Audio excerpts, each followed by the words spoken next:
Hey. Did you all have a good Christmas? Wonderful. What about you? Well, it was good. I was sick most of it, but I was good. Well, And I got to see my boys. I wasn't sick, but my cruise, I got some type of bacteria, so I was on antibiotics for a vast majority of the month of December. Oh, no. Oh, Yes. That's not good. It was not good. 4 times a day for 14 days. It was. Oh, no. Oh, wait. No, that's bad. Hey. No more cruises for me for a while. Hello, folks. Hello. No. I won't start formally till we hit 6 o'clock, I guess. But welcome and thank you for logging in. If you want to keep chatting amongst yourselves, please do so. Now we're all quiet. I know, right? Nervous. We got to make a good impression on the new man. You never get a second chance to make a good first impression, Tony. You have impressed me with your questions so far, but you're on top of it, so that's a good thing. Oh, okay. I'm trying to remember what question. Just asking about books and stuff. Oh, yeah. They were good Christmas gifts for my family. Good. I don't have my books. Shame on you. I know.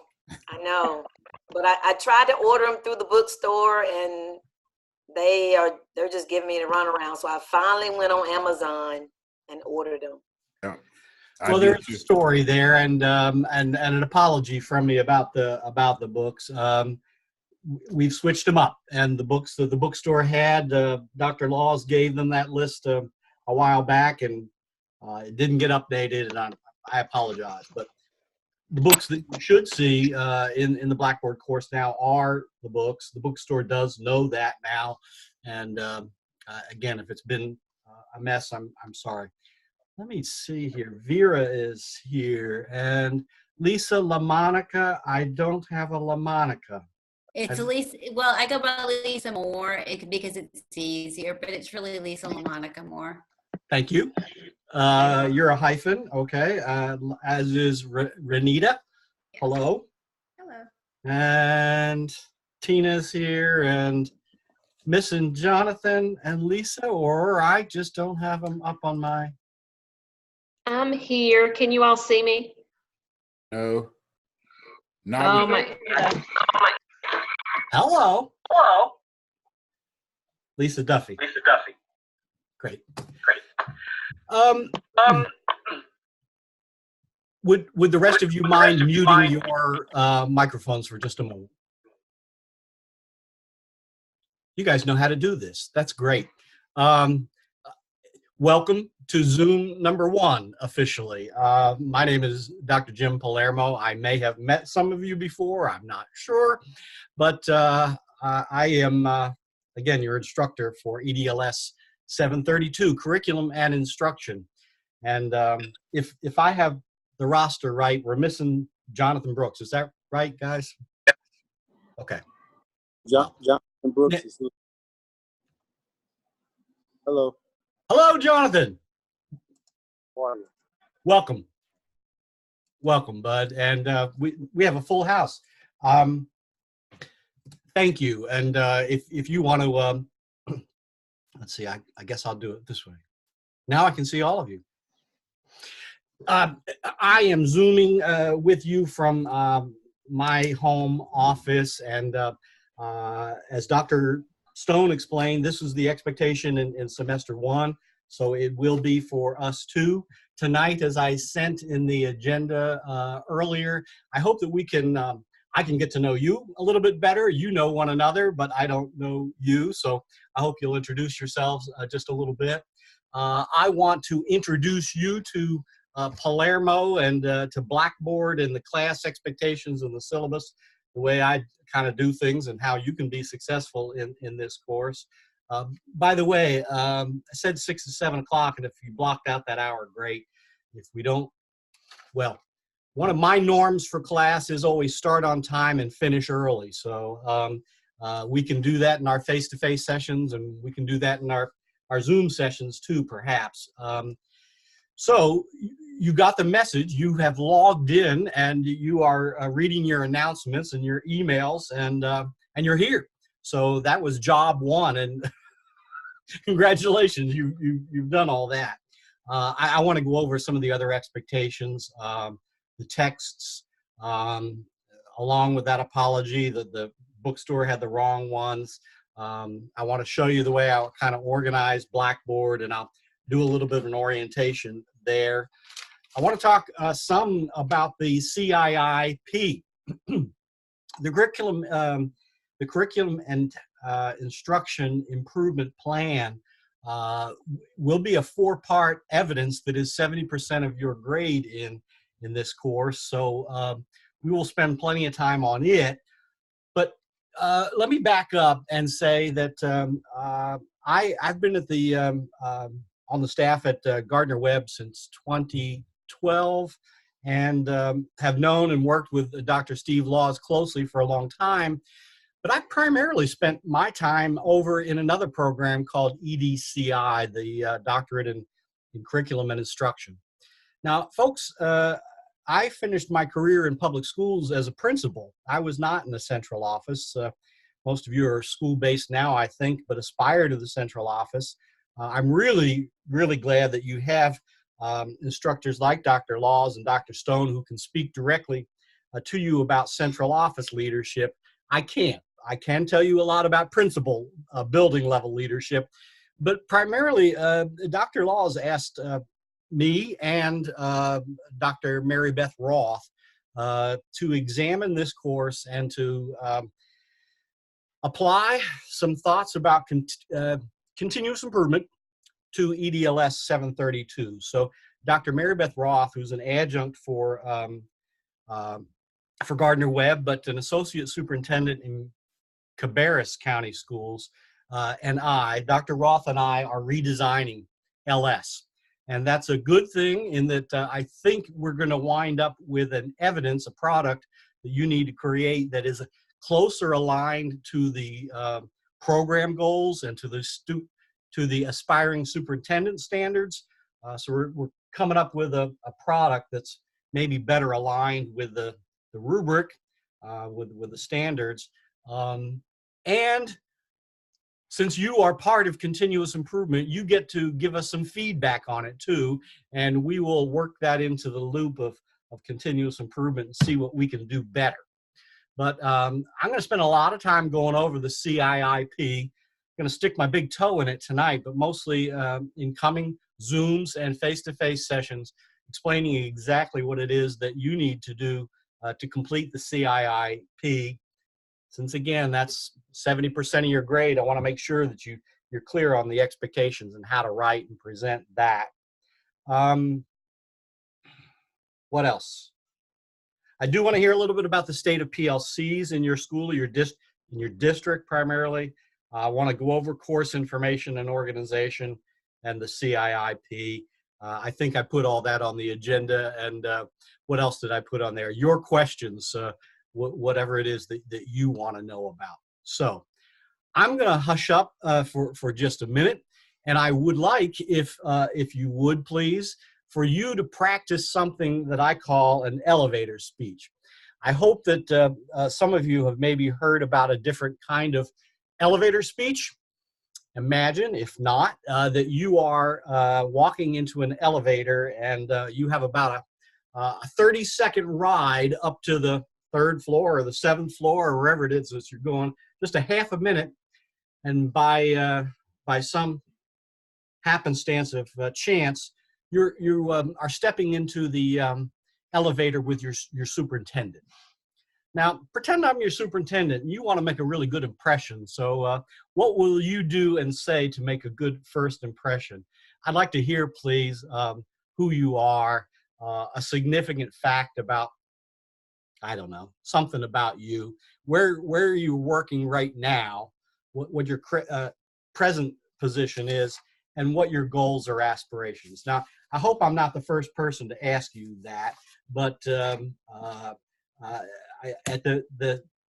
yeah, you guys know one another. You need to introduce yourself to me, please. So there with kind of a, no, I guess I did prompt you that you were going to introduce yourself to me. So this ought to be easy, folks. One at a time in not any particular order. I've got you listed on my roster in alphabetical order by last name. So if we could, that'll make my note taking easier. I'm going to take some notes and try to remember who you are, where you work. Let's start with Tina Alexander. And I know that for in the past when I've Zoomed, feedback gets the better part of us if we leave our microphones open. So if you can click on and off, mute and unmute, I will forget to unmute sometimes. And anyway, let's give it a try. If we can go through the 8 of you, starting with Tina Alexander, Jonathan Brooks, Lisa Duffy. Introduce yourself, please. See if you can do it in 30 seconds. There's your challenge. I'll mute myself. Okay, I'll go ahead and start. I am Tina Alexander. I am in my 14th year with Lexington City Schools. I am currently teaching 5th grade. I spent the last 2 years as the instructional curriculum coach for Lexington City Schools. Let's see, I have 3 children. My goal is to, of course, be an assistant principal, then be a principal, and then hopefully move my way on to the central office. The past 2 years I've had experience within the central office. And all things education. And I think that's it. Thank you, Tina. You were a curriculum coach and now you're working as a 5th grade teacher. Is that correct? You didn't unmute yourself. Yes, we gained a new superintendent and she is basically revamping our whole system. And so there were 8 positions and basically we're now going into a new grant and trying to figure all of that out. So basically the 8 positions that we had, they done away with those 8 positions. And so so now we're all just trying to figure out and get used to the new ways of things, and we're getting MCL positions and different things like that. So she's changing up everything coming in. I can't hear you. See, I did it. As a curriculum coach, you have had some good experience in the types of topics that we're going to be talking about. Mm-hmm. I think I may have said this before, but I believe that our topic tonight is like a 3-legged stool. Curriculum, instruction, and assessment are the 3 legs. Curriculum, instruction, and assessment. And without one or the other of those, your 3-legged stool is going to topple over. You can have a strong curriculum, strong instruction, but if you don't have an assessment system that's matched with it, the stool's not going to fall over. And the same with the other legs. But congratulations, Tina, on your work as a coach. And we're going to tap some of that when we're talking about some of our curriculum and instruction issues. And I would say, well, one of the things I'm still doing, that she has implemented a lot of new things. So I am the chair of the superintendent's teacher advisory board. So that allows me to work one-on-one with her a lot. I'm really glad to hear that. You're going to need a champion in the main office and the central office. Mm-hmm. And if you're on the advisory board, that's a great way for, again, you to have the visibility that you need in order to advance your career. So yeah. Good for you. Let's rock and roll on. Mr. Brooks. Good evening. I'm Jonathan Brooks. I'm currently the principal at Eastway Elementary School in Durham, North Carolina. I've been at Eastway since July by way of Stanley County, where I was the principal at East Albemarle Elementary School. I see myself as a transformational leader or a school turnaround leader, and I have aspirations of one day soon working on the central office level to continue that mission and that goal of working specifically with schools and with teachers and students that are in the need of school transformation or school turnaround. Excited to hear that, Jonathan. What, in a couple of words, define for me what transformational principal, transformational leader means to you. In a couple of words, I would say growth and support. And if I had to add one other word, I would say sustainability. We want to grow our teachers. We want to build capacity so that a system can be self-sustaining, and that often comes with improving curriculum and instruction. You're going to hear me say over and over again that I believe that leadership, either at the building or the central office level, is both a science and an art. We're going to work a lot on the science of how you can align curriculum with standards, align best practices of instruction with the stuff that folks are doing. And you can move schools, you can transform schools simply by being a more conscious instructional leader. Way to go, Jonathan. Thanks for that. Who is next? Miss Duffy? Hey there. Good evening. Can you hear me? Okay, my internet's a little spotty. I'm Lisa. I'm my 10th year at the elementary school that I serve in Lee County. I have spent 8 years as principal and 2 years prior to that as assistant principal. I consider myself a empathetic, relationship-oriented leader. I hope to one day work at the central office level in student support services. That would be my area of interest. Were you a counselor ever, Lisa? I have not been. I taught 2nd, 3rd, and 6th grade. And what is your school? J.R. Ingram in Lee County. I know Lee well and don't know your school, but why do you feel like empathy and relationships are your strength?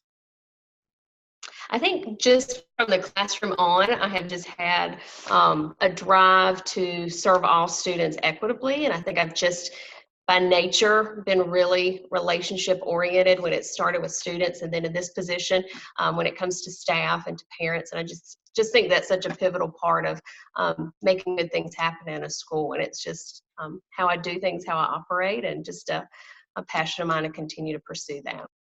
Thank you, Lisa. I think relationships are critical, and that's not the main thrust of our course this semester, but I hope that you'll weave that into the work that we're doing.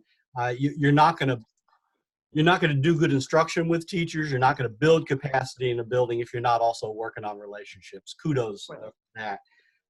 Moving on, Miss Ellis, Shonda? Yes, how are you doing? My Well. name is, good. My name is Shonda Ellis, and I'm currently an 8th grade assistant principal at East Cary Middle School in the Wake County Public School System. I've been an assistant principal here for 7 years now, and prior to that, I was an instructional resource teacher. I've also been a technology facilitator, a math intervention teacher, amongst other positions that I had an opportunity to explore. I guess you could say I was one of those individuals that was interested in doing a lot of different things. And so I gave myself the opportunity to work with teachers and students and parents in a lot of different capacities. And am looking forward to one day becoming a principal, and then hoping that after that I would have the opportunity, following my doctorate studies, to work on the university level, which is something that I've always been interested in, because that's kind of where I started. One of my first jobs, I actually was a research assistant in undergrad, and I actually was able to do that for about 6 years in my undergrad and about 2 years of a grad program. And so I always said one day it will come back around where I could come back and do that as a professor versus a student. kudos. Again, it's East Cary, is that correct? East Cary. East Cary Middle. I was an AP at Cary High, Ah, early 90s, but maybe before you were born. appreciate that. Did you aspire to the principalship and coming back to the university is wonderful. Good for you. Thank you. Tony. Hey, hi, I'm Tony Faison. I work for Clinton City School. Well, I'm currently the AP at Butler Avenue School, which is at grades 1 and 2. Possibly, hopefully next year moving into principalship. So cross my fingers. I've been in education for 25 years. 8 of those years have been in administration. I've been at all 3 grade levels, but my favorite grade level is middle school because that's where I taught for 12 years. And my aspiration is to be director of personnel. That's a pretty specific goal. Why HR? I've always liked it. And I find myself doing a lot of counseling now to teachers about legal things, legalities. So I find it interesting. The legal stuff is certainly pretty important in HR. You know, it's about hiring and firing. Yep. And being legal and all of those things. There are specific tracks. Well, I'm really glad that you're here, Tony. I'm glad that you're pursuing your doctorate, and we can talk some more about HR leadership and how you might specifically get some more experience that would help you move into your reach your goal. Good for you.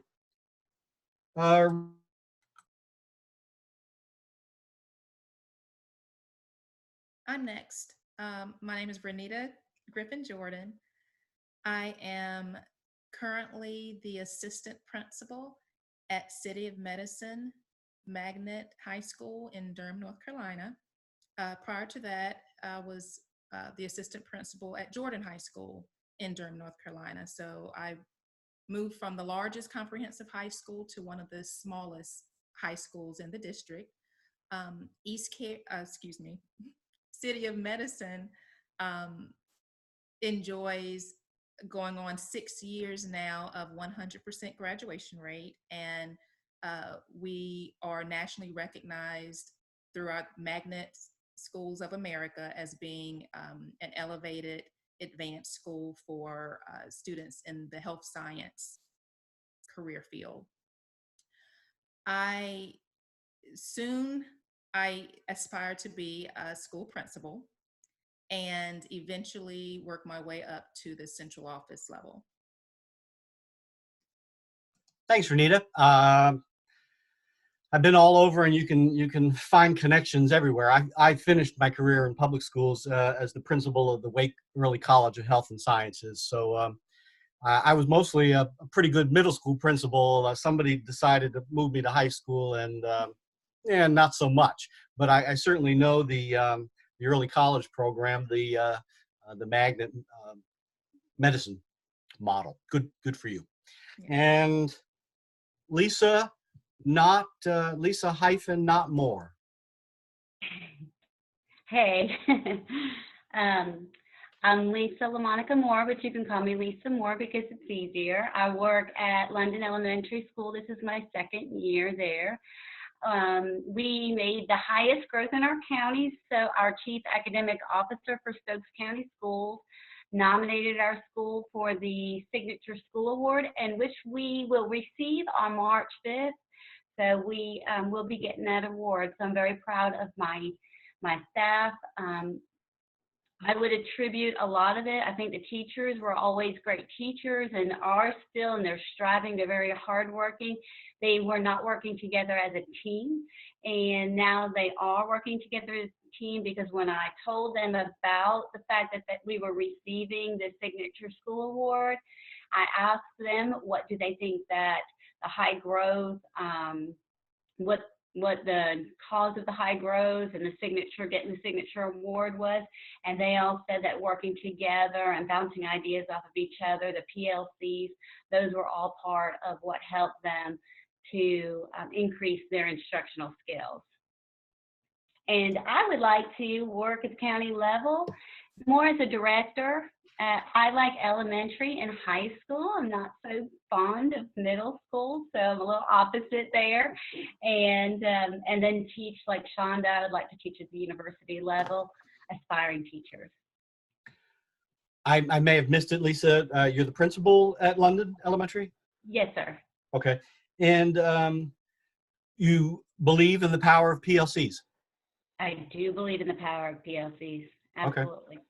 Everybody's doing different stuff and calling it PLCs, or everybody's doing different stuff and calling it different stuff, data teams or leadership team or whatever you call it. We're going to dive in deeper into that, but I'm glad to hear that you believe in the power of collaboration, because that's kind of baked into this program and definitely baked into the CIIP project that you're going to do. Thanks, Lisa. And finally, Vera. Hello, I'm Vera Richardson. Currently, I am the school counselor at West Montgomery High School in Montgomery County. A couple months ago, I was given the position of testing coordinator for the high school. So this week is our testing week, so I am all up in the air of going to work by 6:30, getting home by 6:30. So kudos to that. My goal is to ultimately become a principal, and as Lisa stated, into the county office in the student support department.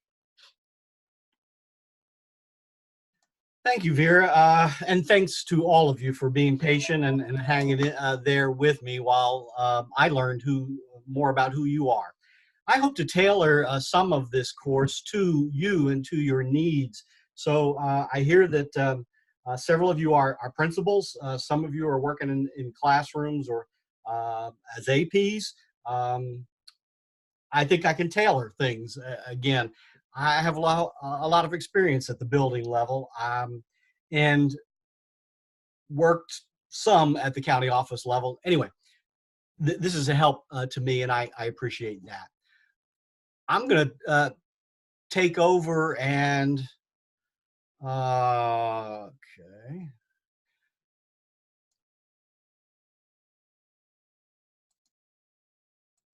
I'm going to share my screen with you. I hope you can see my Blackboard page now.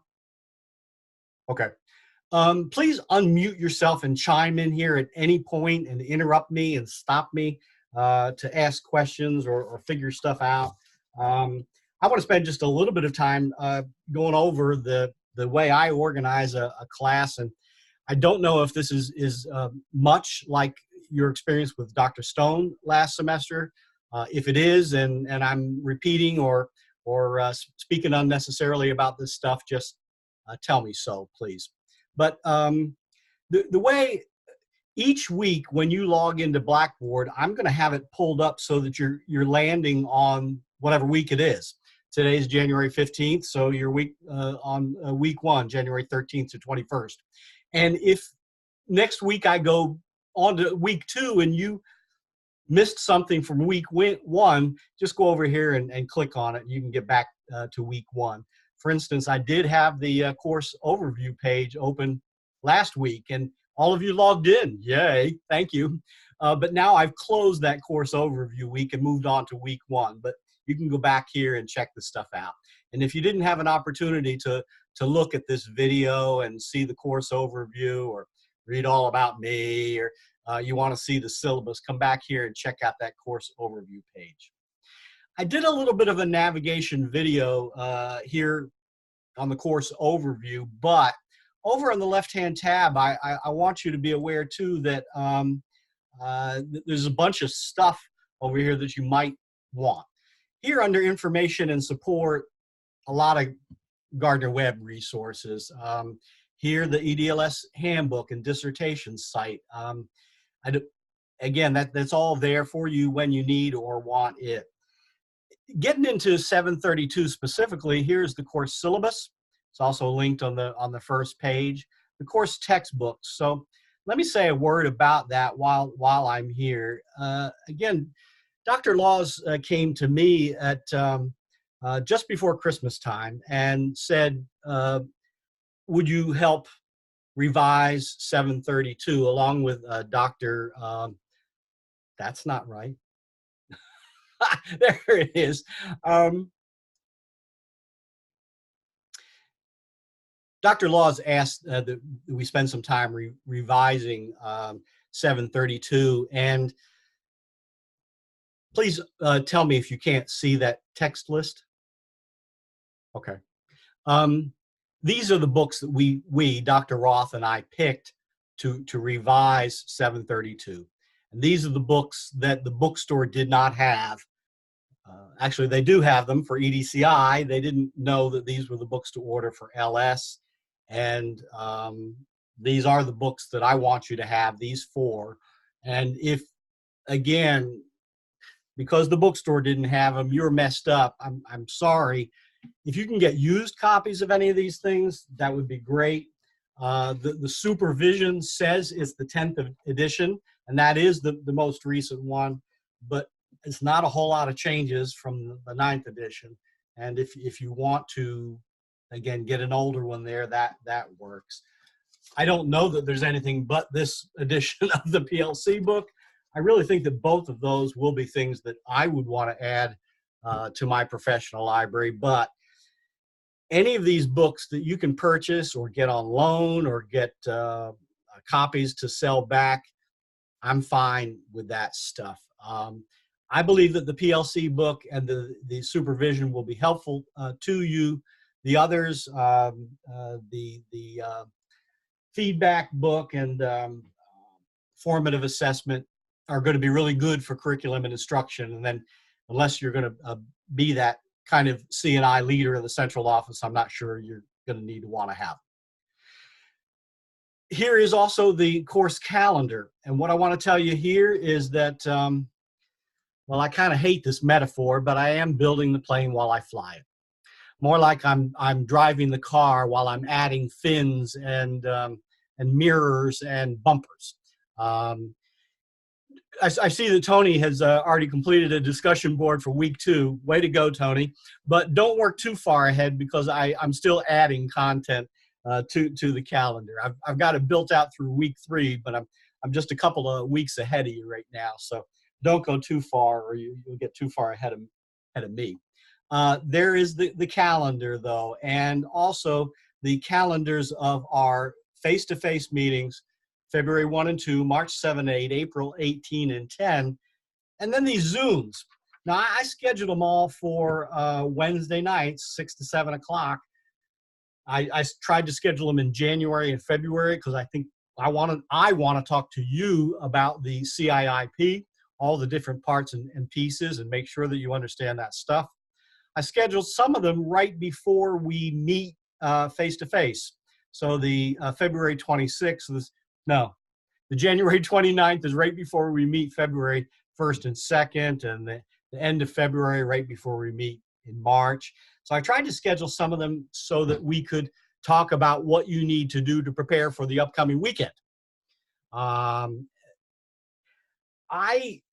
Webb has a 70% attendance policy. I assume that some of these dates are going to be conflicts for you. I need for you to be present at least 70% of the time. But honestly, if you have a conflict, everybody's going to have a conflict with something. And if you have a conflict with a face-to-face meeting or with a Zoom, fine. If we find that the majority of folks have a conflict on February 12th with a Zoom meeting that night, then I'm open to rescheduling it. But I didn't ask you in advance. Those were the dates that worked for me. I'm going to put myself on mute for just a minute. Any feedback from me about these dates?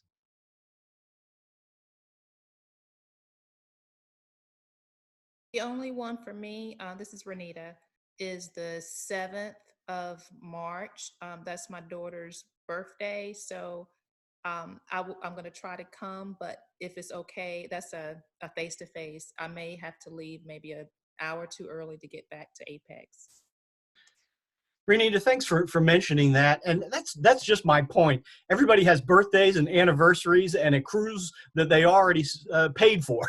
So I set these dates based on dates that Dr. Stone gave me, and I'm sorry, but everybody is going to have a conflict. If that's a face-to-face weekend, I'm going to try to pack as much learning as possible in there, but there will be ways to make it up if you need to. And Thank you. so I wouldn't sweat that. And again, with the Gardner-Webb 70% attendance policy, I think right away, first of all, I give you attendance and I count you present in the class if you log in that week and participate in the discussion board. To me, you're present that week. We now have 12 face-to-face day, 6 face-to-face days, and 6 Zoom scheduled, 12 meetings. Again, if you can make 70% of those, then I'm all good with your attendance. I'm not even going to mention attendance again unless it becomes an issue, but that's the way I'll check attendance. I am going to record attendance in a new program that Gardner-Webb has called Quickly. Maybe you're familiar with that in Blackboard.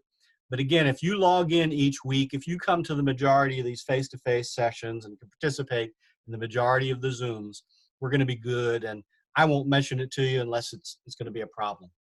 Are there any last questions about attendance or dates? I have a question. You have April 18th, and that's the 18th and the 19th, correct? That is correct. The last face-to-face dates are April 18th and 19th.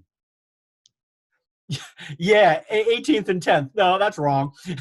That's a Palermo typo. Now, here's the other really important thing here. I'm building the course. You're going to have to tell me what I've screwed up or left out. I hope at the end of the semester to hand over this course to Dr. Laws so that he can copy it over and others will use it in the future. Adjuncts will be able to use this course. So thank you. I'll fix the date there, and anything that you can do to help me. Continuous improvement. Do we know that model? Are we good? And I just wanted to say that is the only weekend that I should have conflict with, because I am scheduled to go out of town that weekend because we will be out for Easter break. And I don't even try to schedule around Easter. Everybody has their own break. It's fine. Okay. Yeah. Good for you.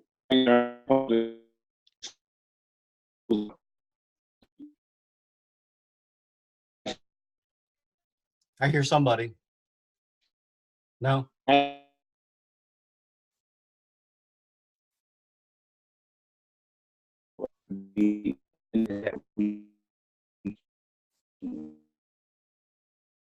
Jonathan, is that you? I'm getting some feedback. Bathroom at my daughter's swim class, so I apologize. So I won't be able to be in attendance that weekend either. Again, thank you, and don't even mention it. Well, we're going to move on. That sounds great.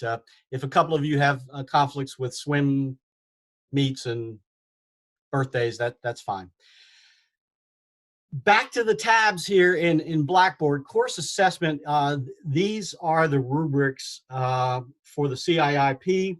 These are going to be updated. I'm going to be adding additional material here. I'm going to add peer rubrics here. This is stuff that I'm building, but Dr. Roth and I are building it together. And again, I'm going to spend a lot of time back here later on the CIIP, A, B, C, and D. You might spend some time looking and reading these rubrics, but there's really nothing else to get started on right now other than reading these and being aware of them and knowing that this stuff is coming up.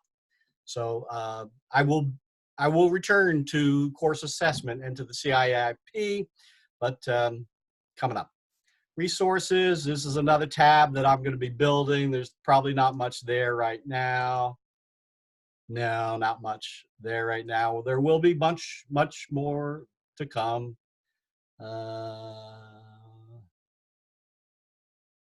Course policies is a link to the Gardner-Webb policies in general. Cut and paste this, and you can see all about being on time and attendance and withdrawals and stuff like that.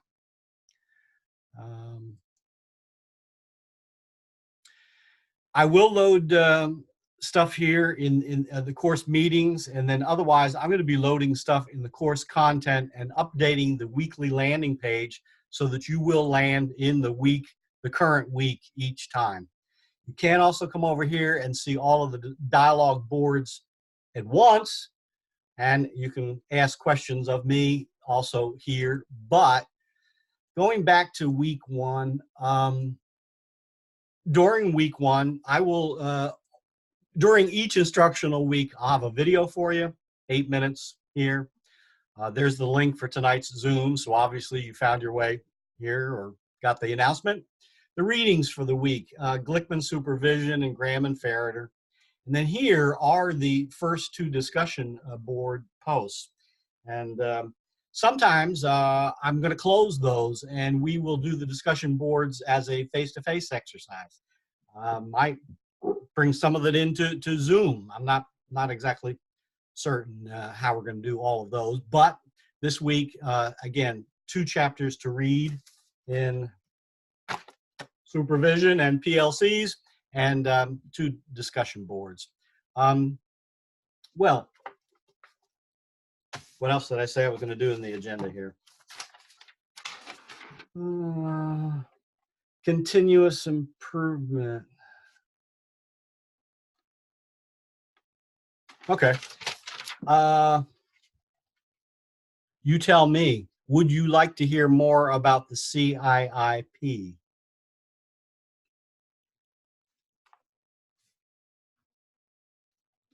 Yes, no. Yes. All right.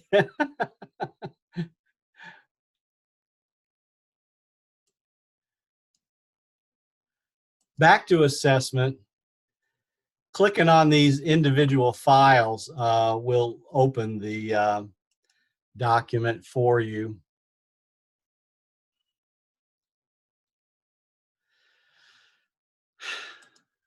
Again, the authors here are Dr. Mary Beth Roth and myself. And we're borrowing from the EDCI curriculum and instruction program to refine this evidence. But the evidence as it's described in your handbook is pretty much the same. There are still 4 parts. It begins with a needs assessment.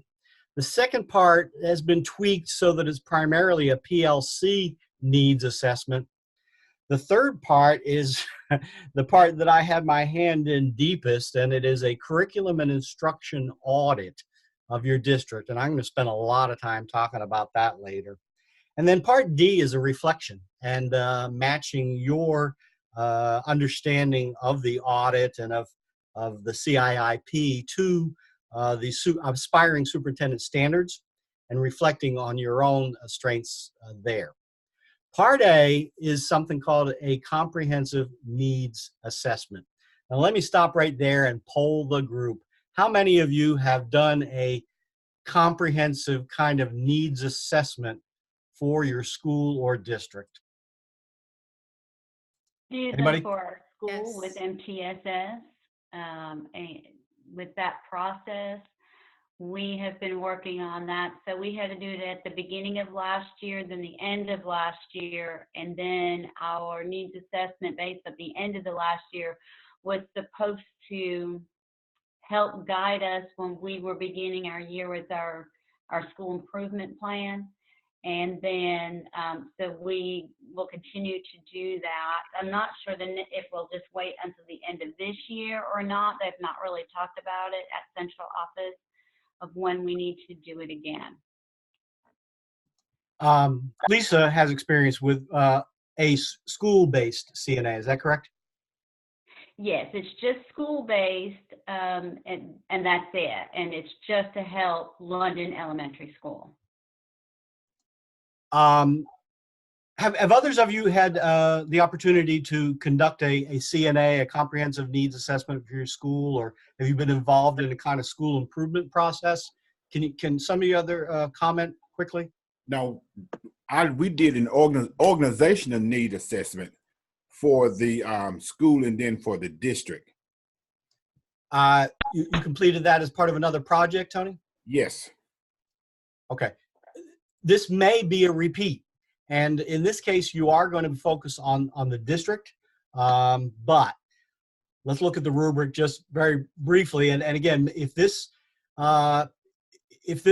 jogs your memory, or if you say, oh, I've done something like that. Oh, I've done something like that for my school. Now we're going to do it for the district. The point here is to do is to get a snapshot of the needs in your district in terms of curriculum and instruction, but you have to start really with student achievement. So who is the target? In this case, it's the district. It's your district. And you are going to want to try to collect some data about your district. What kind of data? Where is it? Learning data? And specifically. Oh, come on, I should be able to find this.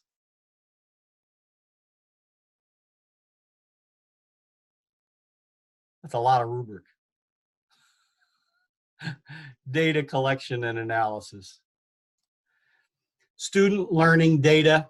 What does that sound like?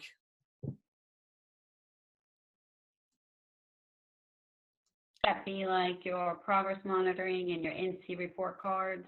Yes, your North Carolina report card, your EOG, your EOC data, your performance data. That's what we're talking about. And description of the process of analyzing that data. So Lisa mentioned the school report card. When you're collecting data for your school, the school report card is a good place to start. Is there such a thing as a district report card?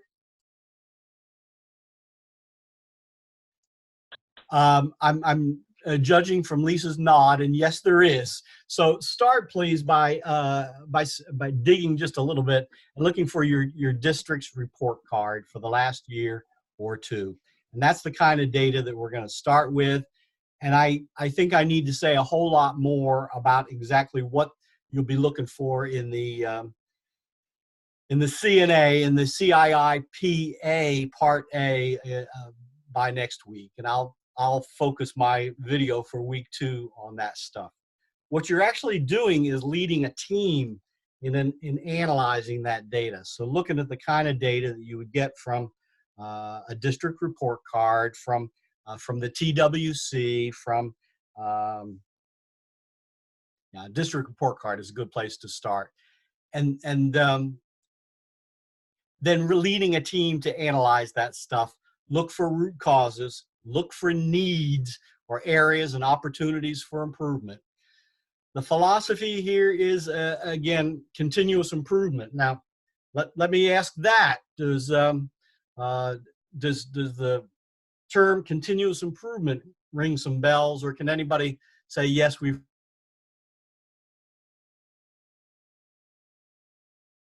I could say yes, sir, because for the organizational analysis, there was an area that we suggested improvement, room for improvement, and recommended things that we thought would be better or could help our student achievement.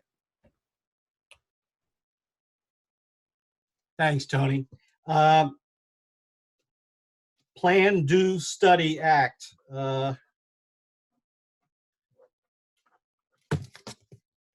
Oh gosh, terrible light. You can't see that.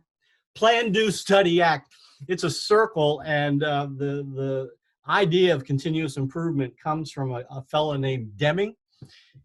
Shortly after World War II, Deming brought the Japanese back from bankruptcy by preaching quality and continuous improvement and helping them practice quality. Anyway, when Japanese car firms were eating General Motors and Ford for lunch back in the 90s, folks got the idea that maybe this Deming had something going on. So anyway, business and industry, quality management, total quality management, TQM. These were all fads back in the 90s, but we're still doing continuous improvement in schools. And it's the whole idea that you find out where you are, you find an area where you're weak.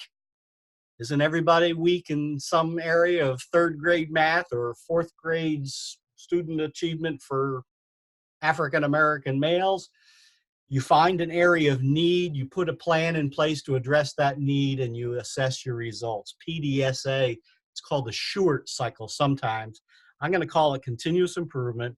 And again, that's the whole point of a project like this, is to find a fixed point in time, last year's test results, see where you could do better, put a plan in place to try to do better, and then monitor the plan.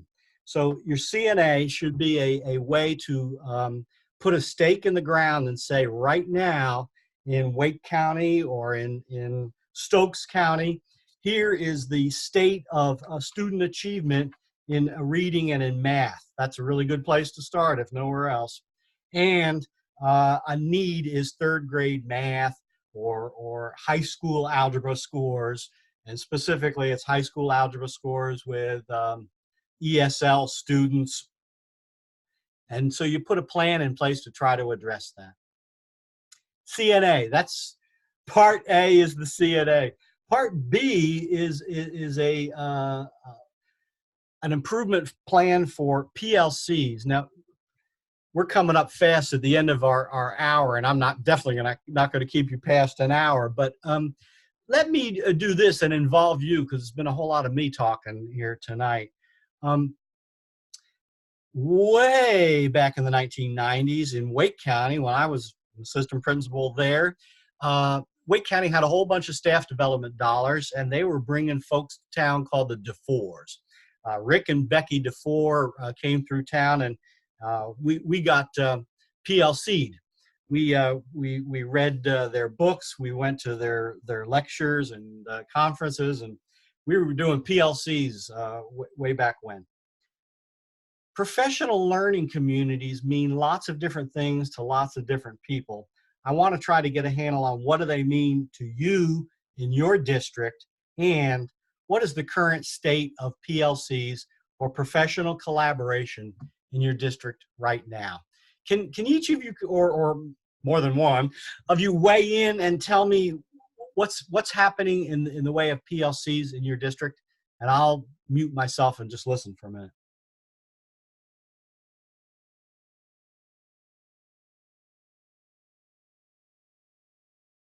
Well, right now. Okay, go ahead, Vera. Well, right now we're in between instructional facilitators, but before she left, we were doing PLCs by subject matters in the mornings.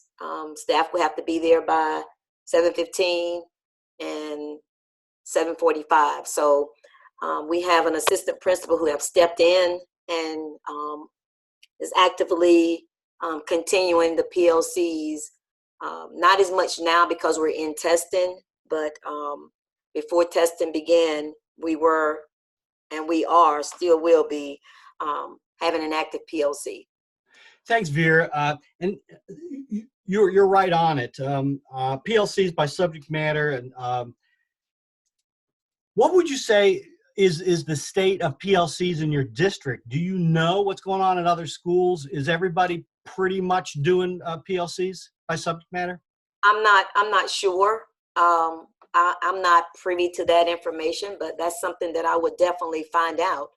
I do know if the enrollment process at our school is within the county is different within all the schools, I'm sure the PLC is different as well. And we're going to...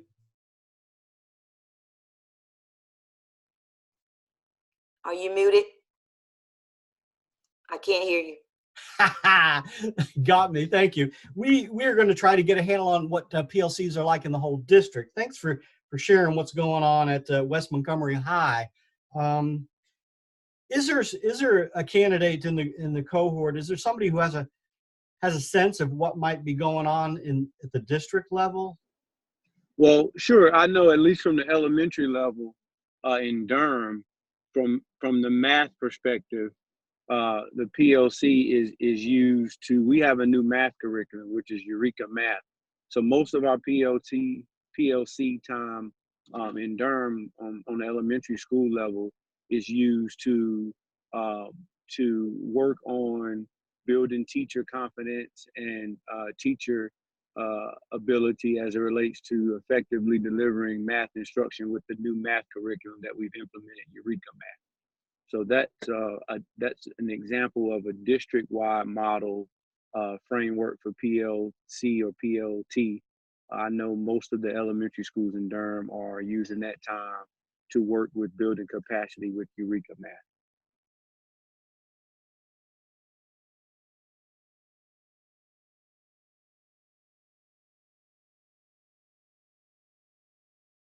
I'd like to piggyback on what John said. I'm in Durham as well.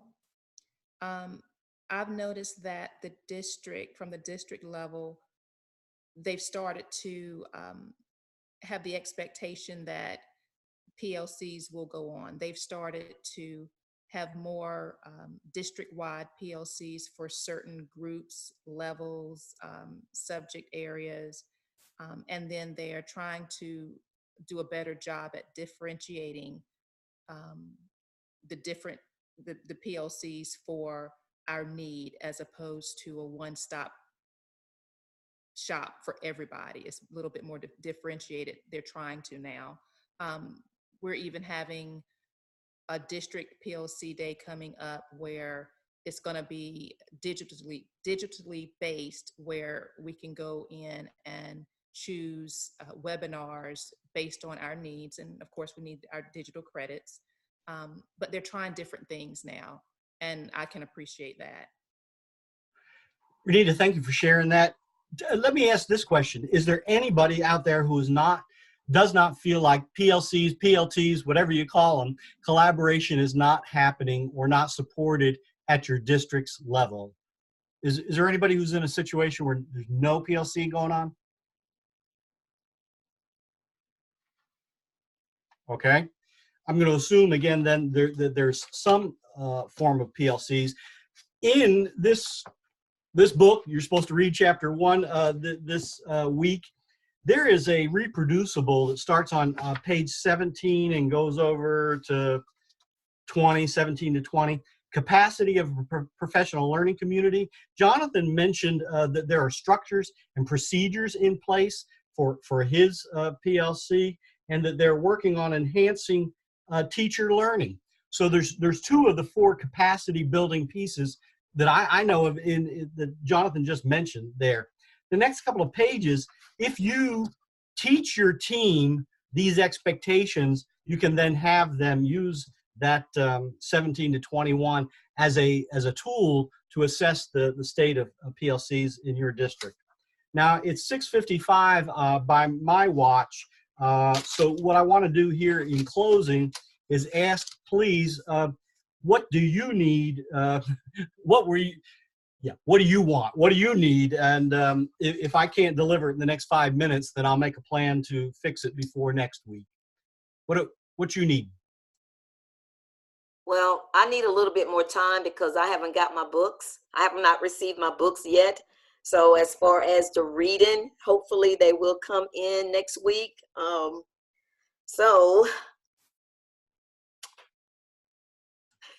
going to cut you a break until you get your books, Vera.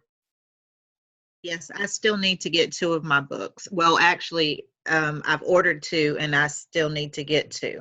So I'm still waiting on, well, actually all of them, because even the ones I've ordered, they're not here yet. Get your books and play catch up as fast as you can when you can. That's Vera and Tina. Mm-hmm. I'll make a note of it. Everybody else got books? Thank you.